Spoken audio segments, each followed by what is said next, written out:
जय साथियों, स्वागत है आपका एसपी सेल्फ स्टडी में। तो आज हम पढ़ने वाले हैं क्या चीज़, कारक और उनके प्रयोग। हम जो सीरीज चला रहे हैं आपके हिंदी की, आपके यूपी पुलिस कांस्टेबल एग्जाम के लिए तथा यूपी एसआई एग्जाम के लिए यह सीरीज चल रही है। और हमने वही डिस्कस किया है जो पूछा गया है आपके एग्जाम में और जहाँ से प्रश्न पूछा गया है, ठीक है, पूछने की संभावना है। और यहाँ से जो हम पढ़ रहे हैं, जो टॉपिक हमारा चल रहा है कारक और उनके प्रयोग, यहाँ से 2 प्रश्न लगभग आपके 2 से 3 प्रश्न पूछ लिए जाते हैं। ठीक है, मैं आपके लिए बता चुका हूँ कौन सा कारक चिन्हों के बारे में बता चुका हूँ और जो कारक हैं उनके बारे में बता चुका हूँ। अब प्रत्येक के बारे में पढ़ रहे हैं हमने। इससे अगले लेक्चर में कर्ता कारक के बारे में पढ़ चुके हैं। आज पढ़ने वाले हैं हम कर्म कारक के बारे में। किसके? कर्म कारक के बारे में। देखिए, कर्म कारक को पहचानने की वो क्या है, जिस किसी वाक्य में को शब्द, कौन सा को शब्द प्रत्यक्ष रूप से या परोक्ष रूप से दिख जाए, वहां पे क्या होता है, आपका कर्म कारक होता है। क्या होता है? आपका कर्म कारक। ठीक है, क्या होता है आपका कर्म कारक। जैसे कि मैंने यहाँ पे लिख रखा है, अध्यापक ने छात्रों को दौड़ाया। यहाँ पे को शब्द आ गया। देखिए, मैं आपके लिए एकदम अच्छे से बताने वाला हूँ। जहाँ से विवाद है, जहाँ से विवाद होने की संभावना है, जहाँ से समझ में नहीं आता। ठीक है, जैसे अपवाद क्या है यहाँ पे, देखिए अपवाद, हिंदी वाक्य में निम्नलिखित शब्दों में से कोई शब्द आए तो वहां कर्म कारक होता है। देखिए, पहचान तो हर कोई लेगा। ठीक है, जैसे राम ने रावण को मारा, ठीक है, तो वहां पे क्या होगा, इसी तरह से पहचान तो हर कोई लेगा। लेकिन कुछ शब्द ऐसे हैं जिन्हें पहचानने में कठिनाई होती है। ठीक है, वो शब्द कौन कौन से हैं? जैसे कि दूध दूना, याच या मांगना, ये शब्द आ जाए, ठीक है, तो वहां पे क्या होगा, आंखें बंद करके लगा देना है। क्या होगा वहां पे? कर्म कारक होगा।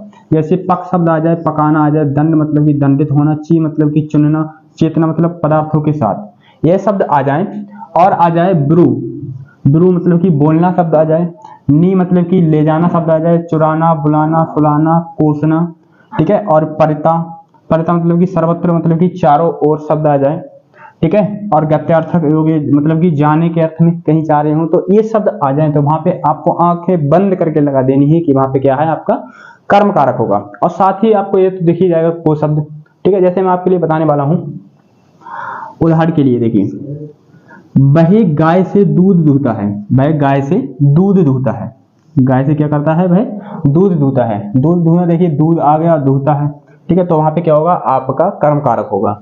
ठीक है, वहां पे क्या होगा, आपका कर्म कारक होगा। जैसे कि गांव के चारों ओर वृक्ष हैं। देखिए चारों ओर, ये चारों ओर शब्द आ गया, तो वहां पे क्या होगा, आपका कर्म कारक होगा। ठीक है, वहां पे क्या होगा, आपका कर्म कारक होगा। ठीक है, तीसरा हमारा, माँ रसोई घर में खाना पकाती है। देखिए पकाती शब्द आ गया, पकाती, पक मतलब कि पकाना, क्या आ गया, पक मतलब कि पकाना, तो वहां पे क्या होगा, आपका कर्म कारक होगा। यह शब्द आपको याद कर लेने हैं। दूध दूहना, याच, पकाना, दंडित, चीन, चेतना, पदार्थों के बारे में, ठीक है, पदार्थों के साथ, बोलना, ले जाना, चुराना, बुलाना, सुलाना, ठीक है, कोसना, और सर्वत्र चारों ओर, और जाने के अर्थ में कहीं जा रहे हो वहां पे। देखिए, वह पौधों से फूल चुनता है। देखिए पौधों से फूल चुनता है, ये शब्द में आपको लगता हो कि यहाँ पे अपादान वगैरह है, ऐसे ये सब, देखिए अपादान वगैरह है। ठीक है, ये से शब्द से ये नहीं देखना है, आपको ये भी देख लेना है कि चुनता शब्द तो नहीं है। अगर ये चुनता है, इनमें से कोई शब्द आ जाता है और से शब्द भी है और कोई किसी भी अन्य कारक का चिन्ह भी है, तो वहां पे ये शब्द, इनमें से कोई शब्द दिख जाएगा, वहां पे आपको क्या लिखेगा, कर्म कारक लगा देना है। ठीक है, वह पौधों से क्या करता है, फूल चुनता है। ठीक है, वह, जैसे कि एक 5वां हमारा, चोर दुकान से धन चुराता है। चोर दुकान से धन चुराता है, आपको लगता हो कि यहाँ पे क्या है, अपादान कारक है। यहाँ पे क्या है, अपादान कारक है लगता होगा, लेकिन यहाँ पे चुराता शब्द आ गया, चुराता शब्द। ठीक है, चुराना यहाँ पर भी है, तो इसका मतलब क्या है, यहाँ पे कर्म कारक है। क्या चाहिए यहाँ पे, कर्म कारक।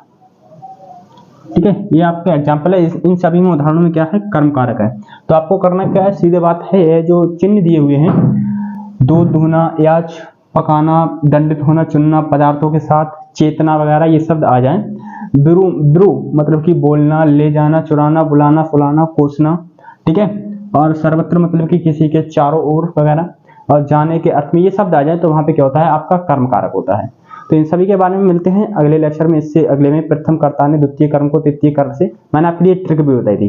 तो आपके अगले बारे में पढ़ेंगे हम कर्ण के बारे में। ठीक है, तो मिलते हैं नेक्स्ट वीडियो में, तब तक के लिए बाय, जय हिंद, जय भारत।